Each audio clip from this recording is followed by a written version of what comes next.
اور نبی علیہ الصلوۃ والسلام صحابہ کرام کو مخصوص خاص انداز میں نصیحت کرتے تھے. حضرت عبداللہ بن عباس رضی اللہ تعالیٰ عنہما، ان کو آپ کے چچا کا بیٹا بہت ہی آپ کے ہاں پیارے بچے تھے، اور آپ جو ان سے بہت محبت کرتے تھے.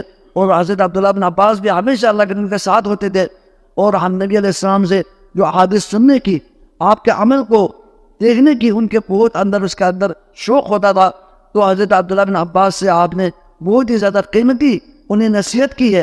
ان نصیحتوں میں سے اللہ کے نبی نے فرمایا وَإِذَا سَأَلْتَ فَاسْأَلِ اللَّهَ، اگر کسی سے مانگنا ہے تو صرف اللہ سے مانگے، اللہ تبارک و تعالیٰ سے ہی مانگے، اللہ سے دعا کریں.